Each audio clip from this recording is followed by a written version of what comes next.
I came from Catholicism. To come from religion over to atheism is that not having the black and white, this is right, this is wrong. I had to develop a sense of nuance, which even now is still really difficult to contend with. Ma'am, it's very simple. There is no way scientifically you can prove to me that he has value or that he's worthless. Why have you interrupted me, started calling you ma'am, and quit talking to me?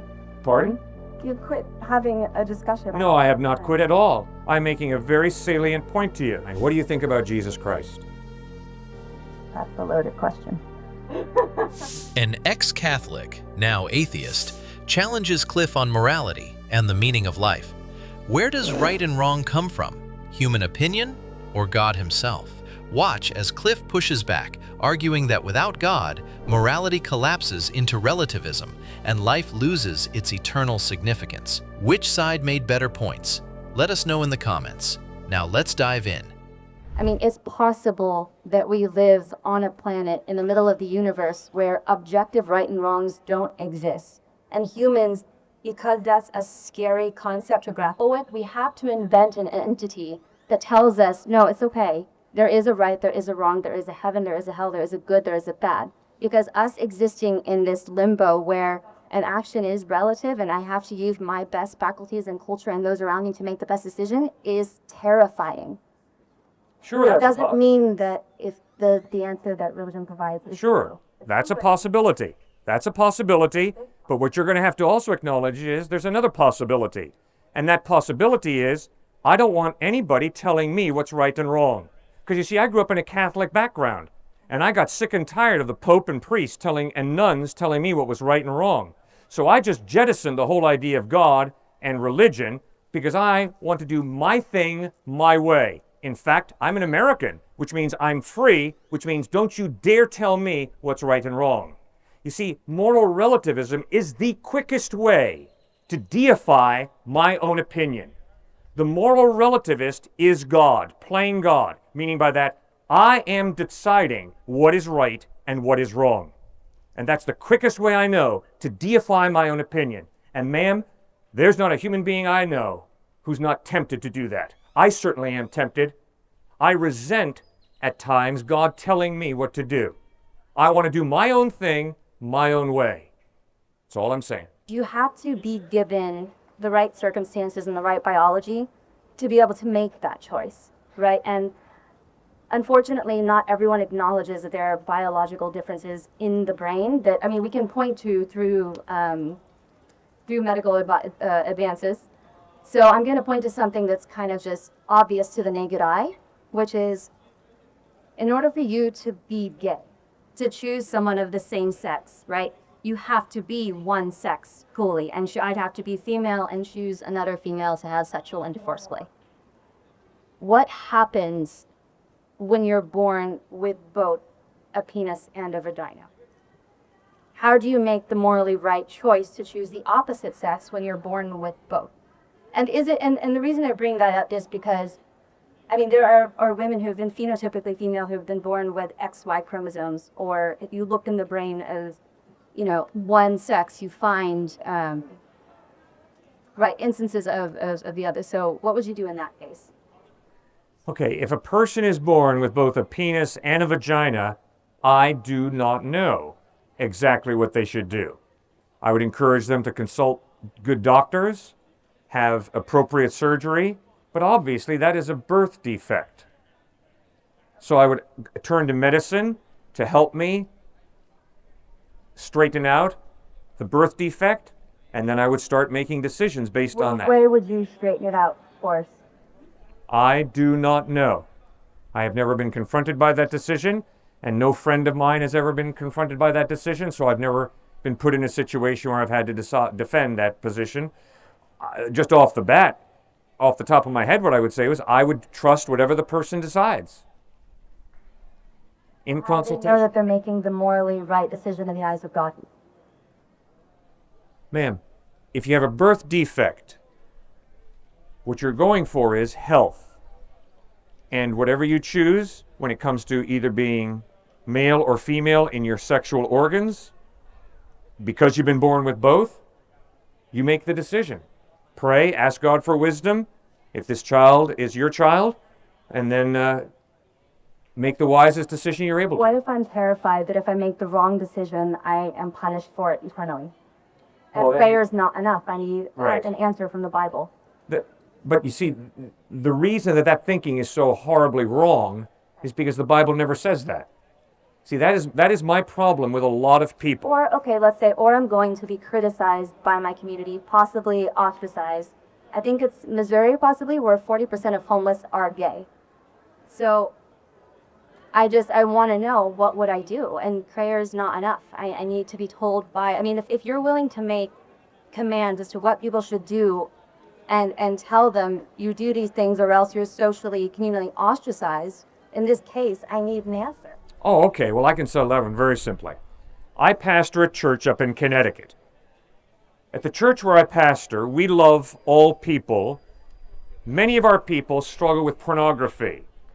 Others of our people struggle with adultery and fornication. Others of our people struggle with homosexual sex. We don't ostracize anybody because we all understand we're all sinners and we all are in desperate need of the grace of God. So we don't socially ostracize anybody. We respect and love all people regardless of the decisions they make in their life. To tell you the truth, we have a lot of folks in the church where I pastor who've been in prison for some horrible crimes. We don't ostracize those people. Instead, we acknowledge we all are broken. We all have a sin problem.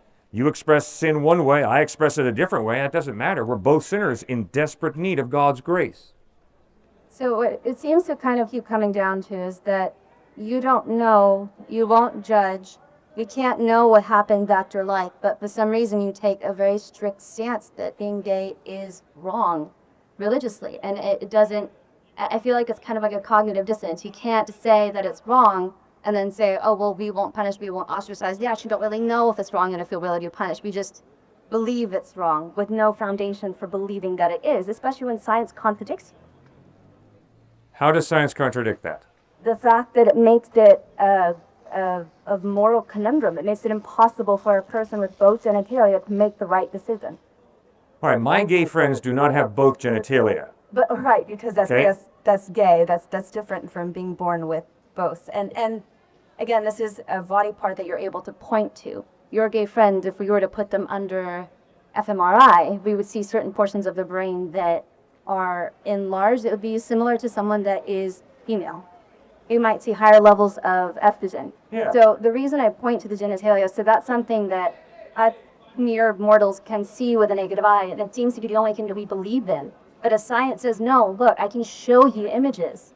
It doesn't matter. And so that's why he was starting with the most blatant, obvious one. I'm not saying your gay friends are born with both genitalia. Mine aren't either. Not that I'm aware of, at least. So, yeah, again, I guess the question comes back to, we don't know the morally right decision, so how can you have such a harsh stance that it's the wrong thing to do? All right. What is the purpose of life? There is no purpose to life if there is no God. Life is a crapshoot. It's ultimately meaningless. Have you ever studied existentialism? Yeah. Okay. And Camus and Sartre and Nietzsche say exactly what I just told you. That's why Camus points out the only question modern man must answer is, why not commit suicide? Because there is no God, life is a crapshoot, it's ultimately meaningless. Well, that's nihilism. I mean, he ultimately does say that we can find meaning in those we love and in the frivolities of life and being able to, walk by and see a beautiful flower and appreciate the astronomical odds that you're even alive and get to enjoy that. But that meaning that I derive from life is one that I do ultimately have to find for myself. And I do think that the atheists have done kind of a terrible job of ushering the next phase of atheism, which is really providing guidance for those who don't believe and finding a way to find fulfillment, because I think that's where the religious have got it hands down. I mean, it's impossible not to feel a religious sensation when I walk into a church and there's the light shining in at just the right angle and the choral music. I mean, I get goosebumps and I have a religious experience. We don't provide that to ours, which I'm hoping will change. But I don't think you need a dictate from some institution to tell you to have meaning. I agree 100% with that. You don't need a dictate from some religious institution to know what's right or wrong. You're absolutely correct. I agree 110% with you. But if morality is objective, There has to be a moral lawgiver, God. Because if there is no God, then obviously the moral lawgiver is the government, King Arthur, the culture, or the individual. Or science, I think, can actually be a moral lawgiver in a way. Or what? Science. It's imperfect, but we can say what's healthy and what's not, looking at medical, right, physical nutrition.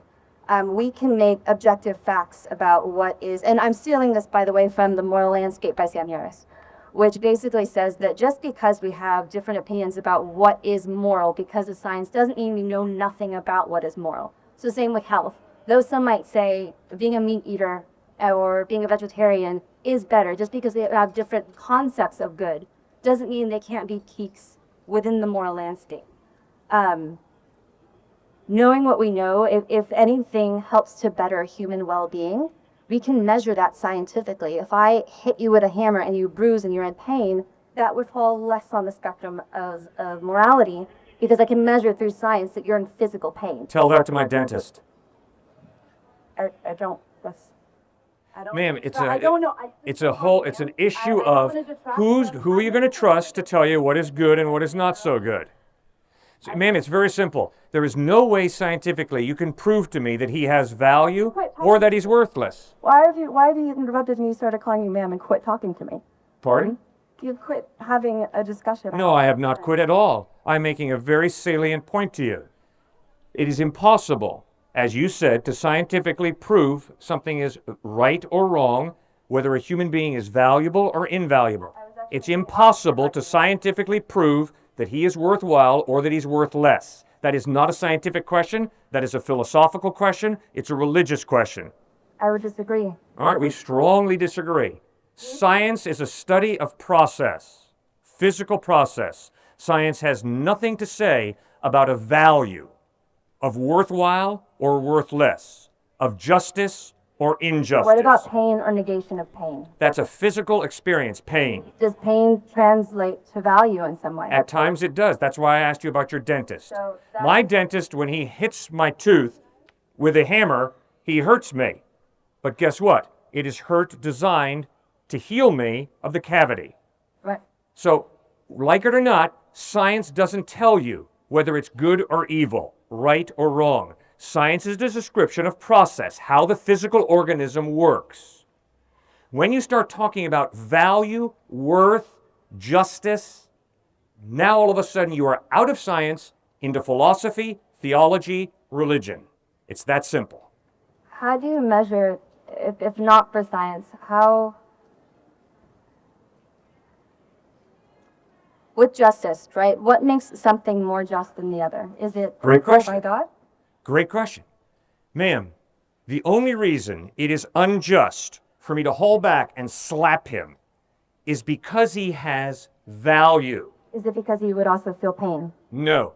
He has value. Nothing to do with it.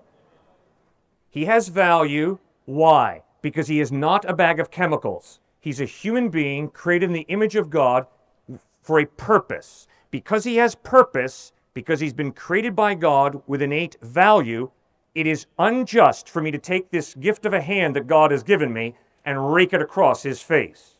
You take God out of the picture, and you're up a creek without a paddle when it comes to explaining why there's a value of justice that is being violated when I rake my fist across his face. No, if there is no God, it's all relative. And if I choose to pull out my wallet and feed him money, give him money for lunch, great. But if I choose to haul back and slam him, great, it's my choice. Because morality is relative, and that's what Camus, Sartre, Nietzsche pointed out so well. I do think the post-relativist model has left a lot of people lacking, because it did kind of end off with this, everything is relative, therefore we can't know anything objectively. And I think that's where the atheist movement has conceded over a lot to the religious movement, because even scientists, I mean, everyone will say, well, it's not our place to make a moral decision because we're afraid of backlash from academia. But the truth is, if you were to smack him, it would elicit pain. And we can measure to some degree that pain. And I think that starts to warrant why we decide whether something is just or unjust. And it has to do with where it falls on the spectrum of human well-being. If you are increasing pain, then you're moving farther away from that peak within the moral landscape. Okay, good. So, obviously I'm standing here saying, logically, rationally, it makes no sense to say there is no mind prior to the human mind who defines right and wrong. The human mind creates right and wrong, but there are moral absolutes. That is irrational. It is self-contradictory, ma'am. It's that simple. I don't think there's absolutes, and I think that's what makes it really difficult to come from religion over to atheism, is that I came from Catholicism, and the biggest thing for me was not having the black and white, this is right, this is wrong. I had to develop a sense of nuance, which even now is still really difficult to contend with. Sometimes something can be both right and wrong. Sometimes something can be painful and be bettering me. So if I go to the gym and I'm working out and I attain, right? But I understand it's still leading me to a life of greater satisfaction, not just acute pleasure, which is why I'm not a good friend of hedonism, right? Sorry, what was the comment or question back from that? My comment was, it is illogical to say there is no mind prior to the human mind, which means obviously it's the human mind who creates right and wrong, Sure. and therefore there is objective morality. No therefore. If the human mind creates right and wrong, then it's your mind, her mind, his mind, my mind, your mind, and none of us have the right to say, I am right and you are wrong. No, I have to say, from my perspective, this is right, but from your perspective, it's wrong. I'm not correct, you're not incorrect, I'm not right, you're not wrong. It's all relative. I see. So we're going back to kind of like the ego and how everything outside of us is perception, right? So right and wrong is our perception. There is no right outside of us unless, in your opinion, it would be unless there's a God that tells you. There's no other way for us to objectively know what is right or wrong. Is that a correct kind of summation? A little bit? No, that's incorrect. What I'm simply saying is, if there is no God, it is impossible for there to be an objective right and an objective wrong. If there is no God, it is the individual or the culture or the power elite that define what's right and wrong, which means right and wrong are totally relative depending upon what culture, what power elite, or what individual you're talking to. Do you think that this kind of gets into the uncanny valley a bit where, I mean, it's possible that we live on a planet in the middle of the universe where objective right and wrongs don't exist. And humans, because that's a scary concept to grapple with, we have to invent an entity that tells us, no, it's okay. There is a right, there is a wrong, there is a heaven, there is a hell, there is a good, there is a bad. Because us existing in this limbo where an action is relative and I have to use my best faculties and culture and those around me to make the best decision is terrifying. Sure. That doesn't mean that the answer that religion provides is true. That's a possibility. That's a possibility. But what you're going to have to also acknowledge is there's another possibility. And that possibility is I don't want anybody telling me what's right and wrong. Because you see, I grew up in a Catholic background. And I got sick and tired of the Pope and priests and nuns telling me what was right and wrong. So I just jettisoned the whole idea of God and religion because I want to do my thing my way. In fact, I'm an American, which means I'm free, which means don't you dare tell me what's right and wrong. You see, moral relativism is the quickest way to deify my own opinion. The moral relativist is God, plain God, meaning by that, I am deciding what is right and what is wrong. And that's the quickest way I know to deify my own opinion. And ma'am, there's not a human being I know who's not tempted to do that. I certainly am tempted. I resent, at times, God telling me what to do. I want to do my own thing, my own way. That's all I'm saying. Well, I think what you're kind of creating a bit is a straw man, which is where you say, without a God, this is what people will do, and then you tear down that argument. That is not what I did. Okay. You did not listen to me. Okay. I was not putting up a straw man. I was thinking logically through the issue. Okay. This person that you claim to be, that you say possibly represents a large swath of humans, I would say is not necessarily true. And a majority of people, I think, would disagree. I think we all want guidance, but we've kind of grown up with this idea that to have guidance means we are going to go to communism, right? So soft paternalism, libertarian paternalism within a state, right? Even that we've seen it in the elections, that as soon as someone says, you know what, I think I can maybe help you make better decisions, I can guide you, people say, don't tell me what to do. Well, I think you'll see a large shift, given that a large majority of people my age wanted to vote for a candidate that believe that we need some sort of guidance, is showing kind of a mental zeitgeist. It's showing a shift that we understand that, I mean, 1 in 4 millennials is not religious. And I think we are suffering from kind of a cultural anxiety. We're coming to this conclusion that there is no God, yet where do we get our guidance from? And we know that we're in need of a guidance because we had it once. But I think to say that because there is no objective guidance, therefore the answer must be God, is dogmatic and dangerous. I think we have to leave other options available, and really delve into the uncomfortable questions of philosophy and literature and culture, and come to those meetings. And yes, maybe we do need new institutions that help to guide us, but I think the blind faith one is outdated. All right, fine. What do you think about Jesus Christ? That's a loaded question. No, it's not a loaded question. It's a sincere question. You've been listening to me. I've been listening to you. You just finished a nice monologue. You didn't ask a question, so I'm asking you a question. What do you think about Jesus Christ? I think he had a lot of incredible morals that humans can look to and obtain guidance from. I think a lot of what he preached is something that belongs to humanity. I think humans had this ability to love, to forgive, to be brothers and sisters to one another. And religion really liked that concept and saw that it was capable of building a community. So they co-opted it for themselves and created an entire institution from it, and then said, unless you believe in my institution, you can't have these things. You can't be moral, you can't be good. I mean, morality and civilization predated Christianity. We have the capacity to be moral people. But, you know, Jesus kind of said it was his, and only with him can you do these things. No, Jesus did not say that. Jesus had the utmost respect for the 10 Commandments, written 1,000 years before he was born, penned by Moses. Jesus did not say it all starts with me and it's all here. No. He was in total agreement with the 10 Commandments, Exodus chapter 20, written 1,000 years before him. What Jesus did point out is, all of us have broken the 10 Commandments. We have all rebelled against God, and he claimed to be God come to the rescue, to bleed and die on a cross to forgive us, to give us God's grace, which would change us from the inside out, would transform us. And I can promise you, Mr. Trump, Mrs. Clinton cannot transform me. The Republican Party, the Democratic Party cannot transform me.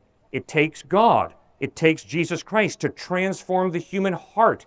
And that's what conversion is, the transformation of the human heart by Jesus Christ. And also, not only did Jesus teach a lot of good things, he claimed to be God.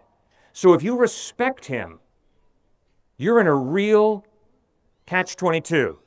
Because if you respect Christ, he claimed to be God, which means he's either a wacko with delusions of deity, or else he is who he claimed to be, God in human form. Not only that, he claimed that his death was of ultimate significance. He claimed that he bled and died on a cross to save us, to do something for us that we cannot do for ourselves. And his resurrection 3 days later backs up his incredibly powerful claims. If you die and rise from the dead, I promise to listen very carefully to everything you have to say. Jesus died, was buried, 3 days later rose from the dead, which gives him tremendous authority, credibility, trustworthiness.